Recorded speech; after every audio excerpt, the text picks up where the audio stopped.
Salam əziz izləyicilər, hər birinizi salamlayıram öz səhifəmdə. Hər birinizi xoş gördüm. Bu gün elə zaman tapıb, vaxt tapıb istədim elə bu zamanla vaxtımda sizlərlə bölüşəm və toxunan bir mövzuya, motivasiya adlı mövzudur. Fikirləşdim, düşündüm ki, hansı mövzuna toxunum, elə ilk ağlıma gələn bu mövzu oldu ki, yəni axır zamanlar əksəriniz elə əziz izləyicilər yəqin ki, görürsünüz ki, televizorlarda, internetdə ən əsaslı mövzulardan biridir bu motivasiya adlı mövzu. Böyle istədim, belə bir gün toxunum. Ümumiyyətlə, motivasiya sözü, motivasiya nə deməkdir? Motivasiya daxildən gələn bir gücdür ki, hansı məqsədinə, hədəfinə çatmaq üçün. Yəni, qısa da olsa budur, yəni. Motivasiya, daxildən gələn güc hansısa məqsədinə, hədəfinə çatmaq üçün. Motivasiyanın da iki növü var. Elə öncədən qabaqcadan lövhədə yazdım ki, bir də sizlərlə danışa-danışa, bölüşə-bölüşə bir də vaxtımı, zamanımı yazıya xəsr eləməyim. Ona görə öncədən yazmışam lövhədə.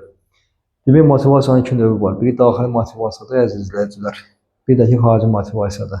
Elə adlarından gördüyünüz kimi, daxili motivasiya isə insanın daxilindən gələndir. Yəni, daxili motivasiya, yəni sevgi ilə olan bir hərəkətdir, yəni motivasiya çatmaq.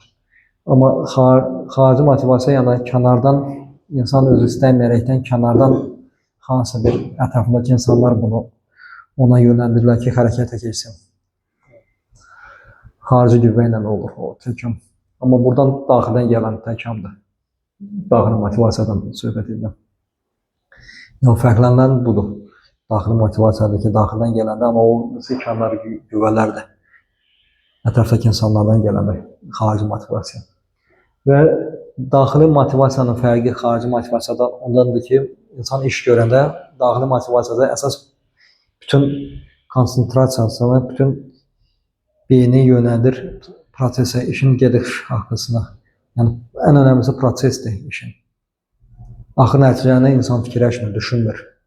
Nəticəsi necə olacaq bu işin. Ona ki, bu işə sevgi ilə, məhəbbətlə yanaşır, daxili motivasiya olanda.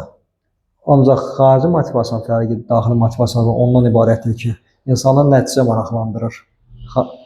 Axır nəticəsi. Ona ki, insan proses maraqlı deyil. Ona ki, buna sevgi ilə, məhəbbətlə yanaşmır bu işə.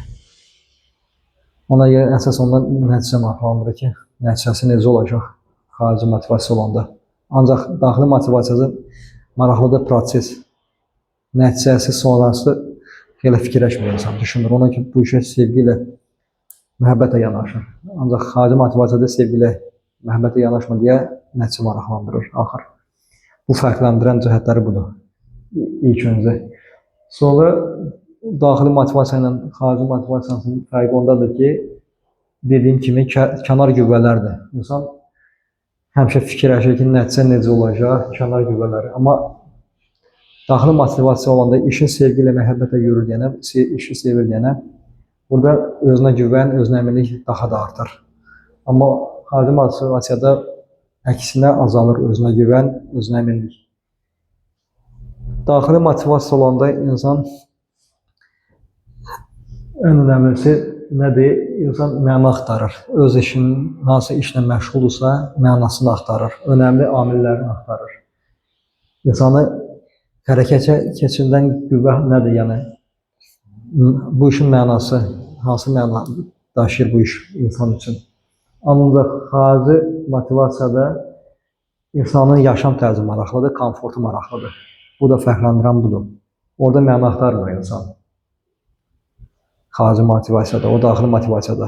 Xarici motivasiyada insan axtarır komfort və yaşam tərzini düzəltmək. İnsan daxili motivasiya olanda işin keyfiyyətini yönəldir fikrini. Əsas işin keyfiyyətidir. Ona ki, bunu sevir, məhəbbətlə yanaşır. Sevgi olmayan yerdə, məhəbbət olmayan yerdə insanın işin keyfiyyətindən söz də ola bilməz, söhbət gedə bilməz. Ancaq xarici motivasiyada insanın obyomu maraqlandırır. İnsanın işin keyfiyyəti yox, nə qədər iş gördü, böyük miqdarda iş gördü və yaxud da ki, o maraqlandırır. Daxili motivasiya olanda insan həmişə kreativ ağlı işləyir. Fərqləndirən standart olan düşüncəsi işləyir. Ancaq xarici motivasiya olanda insan həmişə rutin olaraq eyni işləri görür, rutin işləri şablon düşüncə tərzinə malikdir. Amma burada kreativ düşüncədədir insan, daxili motivasiyada. Və fərqləndirən odur ki, daxili xarici motivasiyadan insan burada sevgi ilə, məhəbbətlə yanaşır işə və burada həmişə insan nəyəsə görə gedir. Sevgiyə qarşı, bu işin sevgi ilə görür, yəni sevgisi var işə qarşı, ona görə nəyəsə görə gedir. Amma burada nədənsə insan qalır həmişə. Həyat vəziyyəti pisdir, çətindir deyənə, maddi durumu zəifdir deyənə, istəmədiyi işdə işləyir, ancaq ki,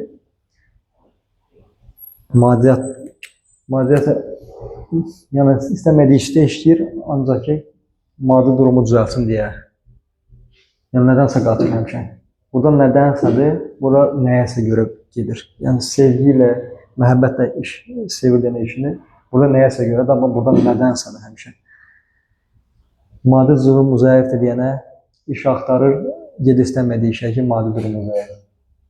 Qarşısını yanı bundan. Yəni bu fərqləndirən amillərdən biridir. Xarici və daxili motivasiyanın.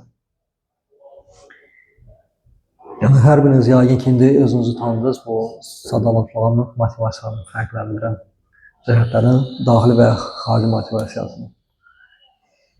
Çox sağ olun əziz izləyicilər.